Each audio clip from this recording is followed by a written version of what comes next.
A courtroom full of doubters, one brilliant mind ready to expose the truth. Natasha Romanoff isn't just defending herself, she's rewriting the rules of justice. The courtroom in Los Angeles was filled with tension as the trial began. Judge Walter Grayson sat at the bench, looking down at the defendant, Natasha Romanoff, who appeared as a young woman accused of a crime. Prosecutor Mitchell Carrington stood confidently, ready to present the case. The mood in the courtroom was dismissive, with many seeing Natasha as a vulnerable and inexperienced individual. The judge assumed she would be an easy target, unaware that Natasha was far more than she seemed. Beneath her disguise was a brilliant mind, ready to challenge everything they believed about her. Judge Walter Grayson leaned back in his chair, his fingers tapping lazily on the polished wood of his desk. He eyed Natasha Romanoff, standing at the defendant's table. With her youthful appearance and simple attire, she seemed like just another inexperienced young woman who had found herself in a tough spot. Grayson's lips curled into a smirk as he addressed her. "Well, well," he said, his voice dripping with sarcasm. "You think you're some kind of expert in law, don't you?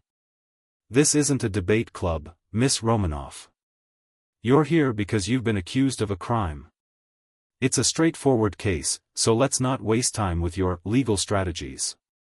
The courtroom erupted in quiet chuckles, and some of the spectators exchanged amused glances. Grayson's words were clearly meant to belittle Natasha, making it seem as if she was completely out of her depth. The bailiff, the stenographer, even the prosecutor, Mitchell Carrington, all shared a moment of amusement at Natasha's expense. To them, it was obvious that the young woman standing before them couldn't possibly defend herself in a court of law. Natasha, however, remained calm. She didn't flinch or respond to the judge's mocking tone. Instead, she stood tall, her posture steady, with her hands loosely at her sides. She knew exactly how to handle herself, having honed her skills in espionage and strategic thinking for years. Her past as an agent of S.H.I.E.L.D. had taught her to stay composed in even the most intense situations. This courtroom, with its judgments and assumptions, was no different from any other battle she had faced. As Grayson continued, Natasha's eyes remained fixed on him, her expression unreadable. She could see the judge's arrogance clearly, the way he believed that she was just another defendant who would crumble under the pressure. What he didn't know was that she had spent years studying the law, learning everything from court procedures to the intricacies of legal tactics. The skills she had developed in the field translated seamlessly into the courtroom. She wasn't intimidated by Grayson's remarks, nor by the amused stares from the spectators. As the judge continued his mockery, Natasha simply let him speak, knowing full well that the moment would come when he would realize his mistake. She had been underestimated countless times in her life, both as Black Widow and as Natasha Romanoff.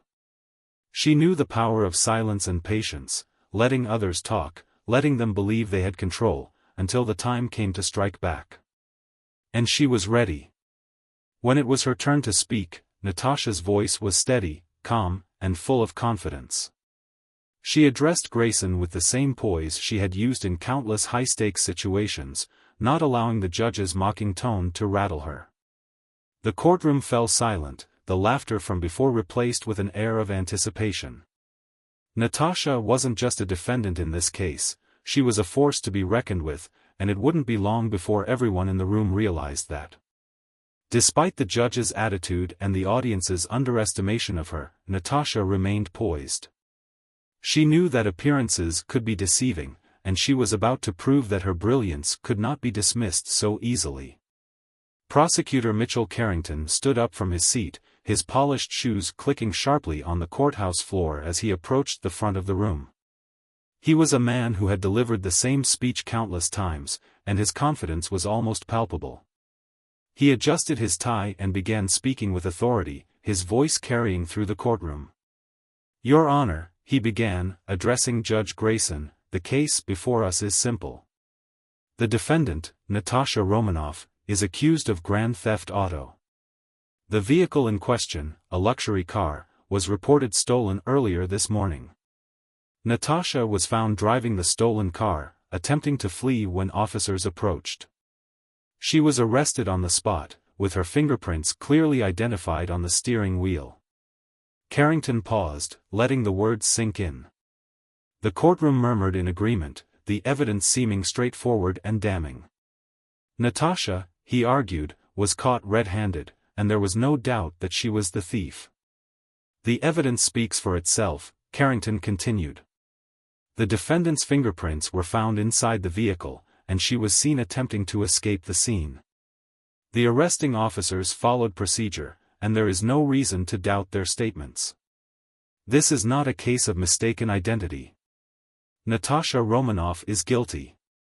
He turned and walked back toward his seat, his eyes briefly meeting Natasha's as if to further assert his control over the case. He looked to the judge, confident that the evidence would be enough to secure a quick and easy conviction. The gallery shifted uncomfortably, murmuring to one another. To most people, the case appeared clear-cut: a stolen car, a chase, an arrest. There didn't seem to be any room for doubt. But Natasha wasn't fooled. As Carrington spoke, she listened carefully, her sharp eyes taking in every word and every detail. While others saw only a straightforward case, Natasha saw the cracks in the prosecution's argument.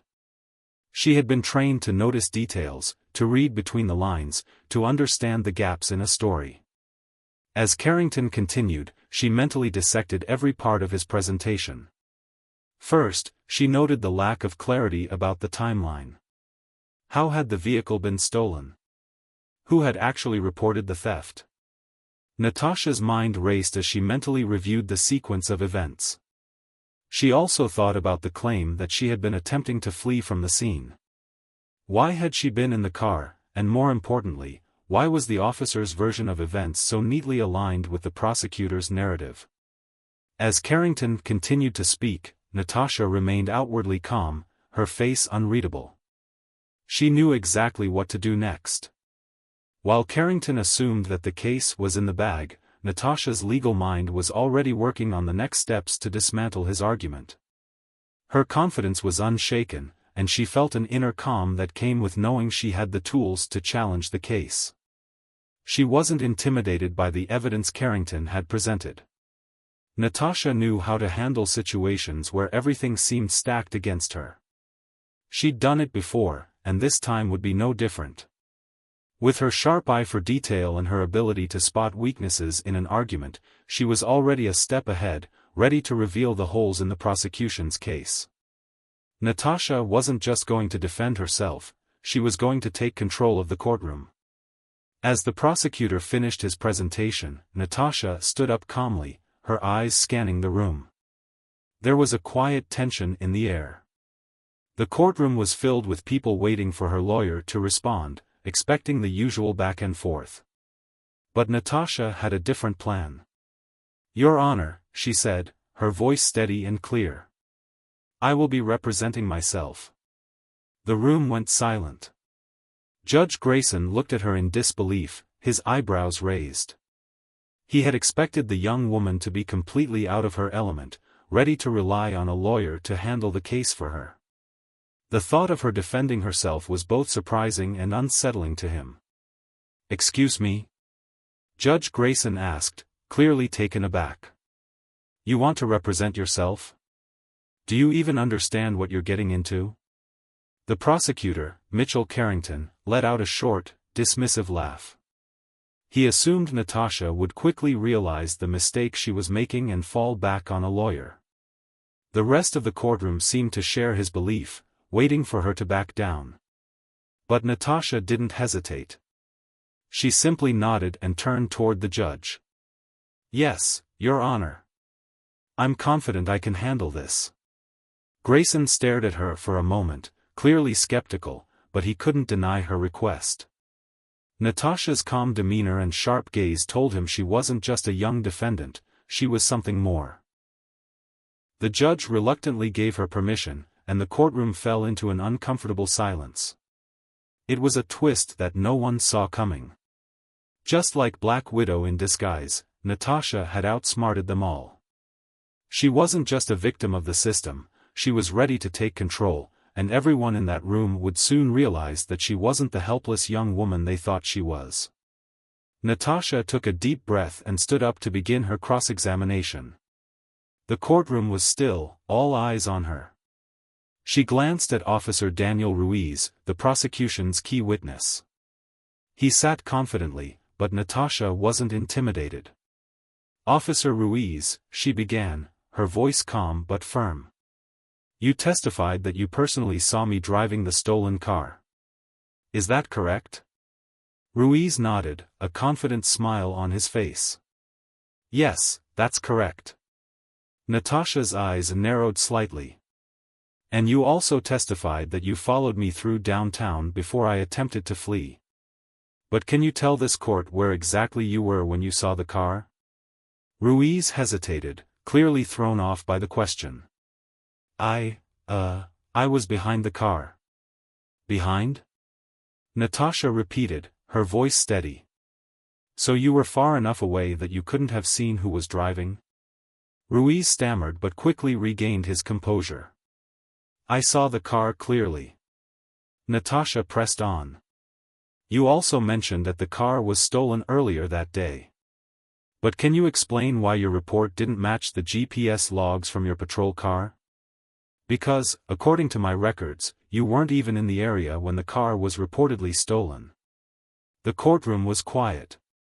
Ruiz shifted uncomfortably in his seat, realizing that Natasha was calling into question the accuracy of his testimony.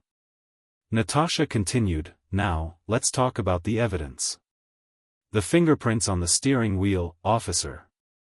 Was the vehicle properly secured after the arrest? Was the evidence logged correctly?" Ruiz's face reddened.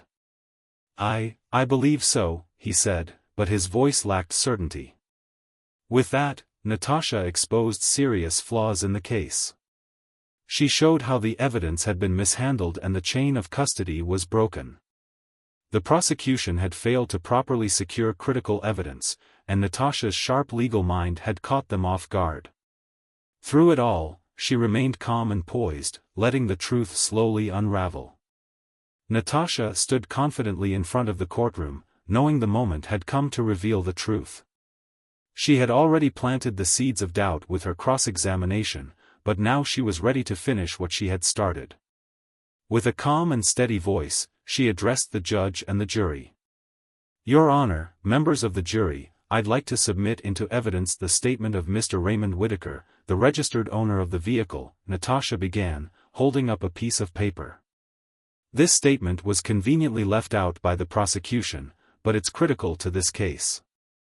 The judge nodded, signaling for her to proceed. Natasha walked over to the judge's bench and handed over the document. She then addressed the room, her voice clear and firm. "Mr. Whitaker told officers that the car was left running outside a gas station while he went inside. He claims that someone must have jumped in and taken off with it. But here's the key point, Mr. Whitaker also said that the person he saw driving the car was not me. He said the thief was a white male." The room went quiet. Natasha's words hung in the air like a heavy weight. The prosecutor, Mitchell Carrington, looked flustered as he quickly flipped through his notes, trying to find a way to counter her claim. But Natasha wasn't finished.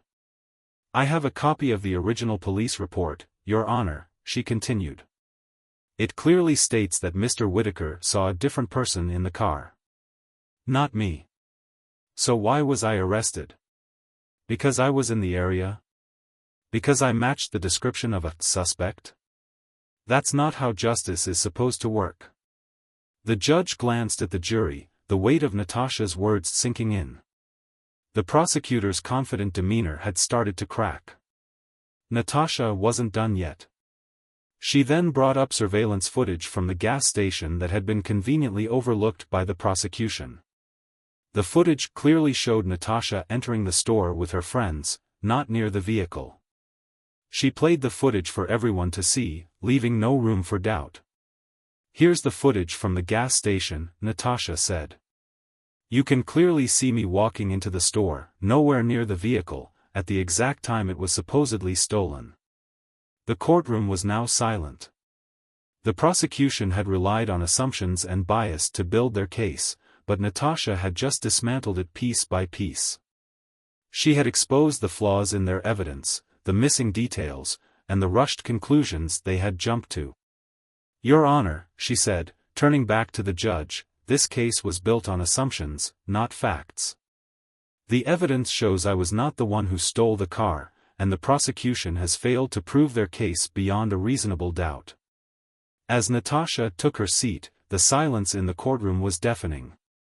She had done what no one expected. She had not only defended herself but had also proven her innocence. The prosecution's case had crumbled under the weight of the truth.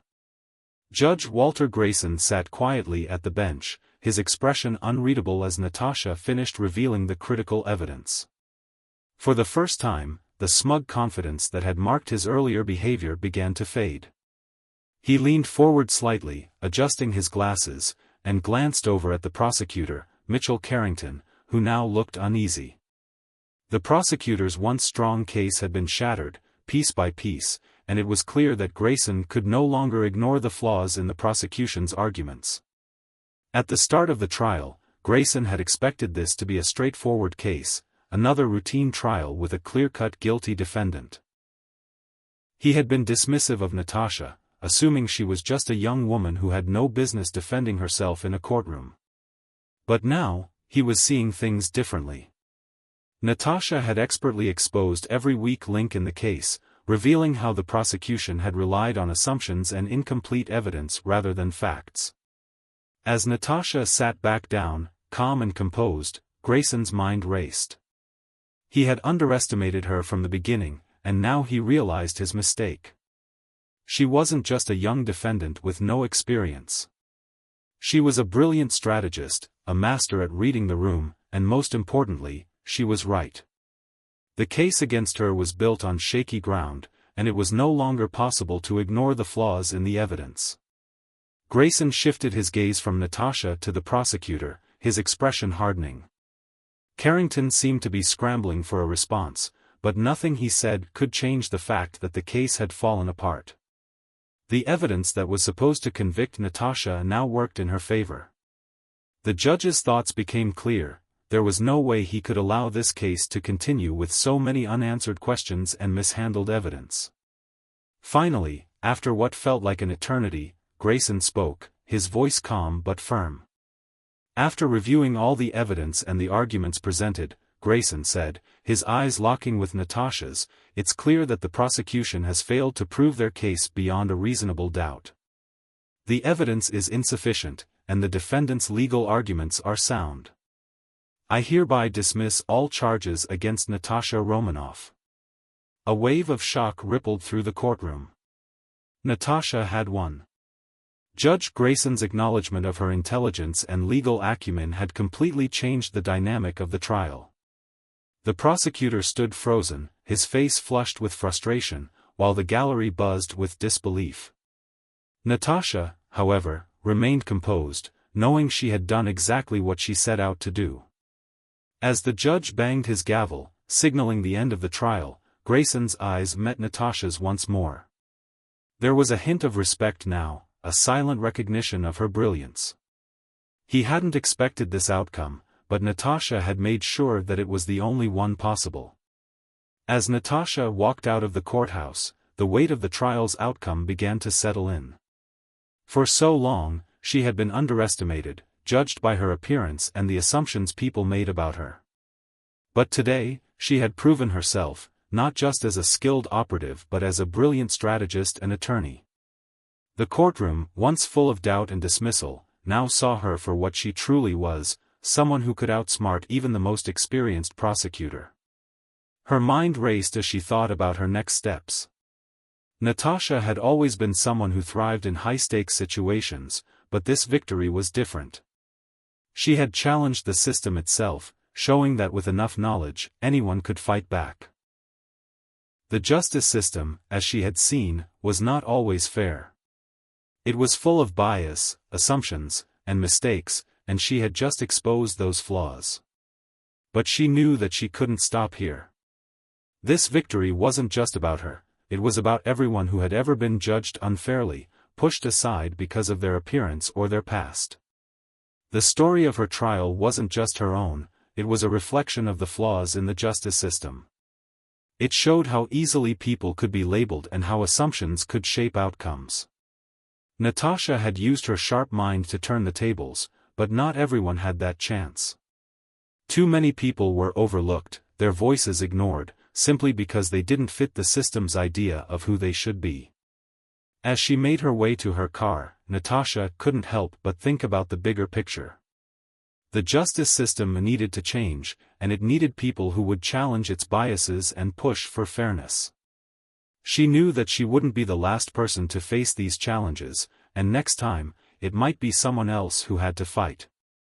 Natasha's story was a reminder that we all deserve to be seen for who we truly are, not just the labels others place on us.